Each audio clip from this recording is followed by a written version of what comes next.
হযরত শাহজালাল আন্তর্জাতিক বিমানবন্দরের কার্গো ভিলেজে ভয়াবহ অগ্নিকাণ্ডে দেশের তথ্য প্রযুক্তি ও হার্ডওয়্যার খাতে বিপুল ক্ষতি হয়েছে। প্রাথমিক হিসেবে ক্ষতির পরিমাণ প্রায় ৩৫ কোটি টাকা হলেও প্রকৃত ক্ষতি আরও বেশি হতে পারে বলে আশঙ্কা করা হচ্ছে।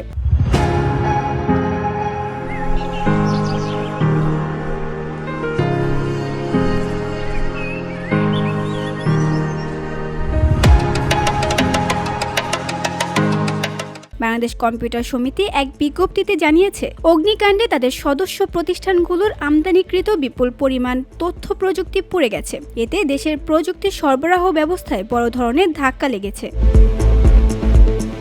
গত 18 অক্টোবরের দুর্ঘটনার পর বিসিএস জরুরি ভিত্তিতে সদস্য প্রতিষ্ঠানগুলোর কাছে ক্ষতির বিস্তারিত তথ্য চেয়ে চিঠি পাঠায় এবং অনলাইনে তথ্য প্রদানের জন্য ফরম সরবরাহ করে। প্রাপ্ত তথ্যের ভিত্তিতে প্রাথমিকভাবে ক্ষতির পরিমাণ প্রায় ৩৫ কোটি টাকা হলেও নির্ধারণ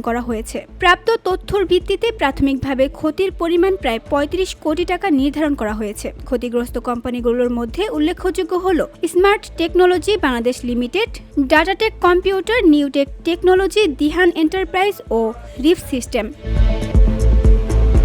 বিসিএস সভাপতি মোহাম্মদ জহিরুল ইসলাম বলেন, অগ্নিকাণ্ডে সদস্য প্রতিষ্ঠানগুলোর প্রকৃত ক্ষয়ক্ষতির পরিমাণ এখনও পুরোপুরি জানা সম্ভব হয়নি। প্রাথমিক হিসাব অনুযায়ী ক্ষতি ৩৫ কোটি টাকা হলেও প্রকৃত পরিমাণ আরও বেশি হতে পারে। এই দুর্ঘটনা শুধু সদস্যদের ব্যক্তিগত ক্ষতি নয়, পুরো আইসিটি খাতের জন্য বড় ধাক্কা। আন্তর্জাতিক বাজার থেকে আমদানিকৃত পণ্য দেশে পৌঁছানোর পর পুড়ে যাওয়ায় অর্থনৈতিক ক্ষতি হয়েছে।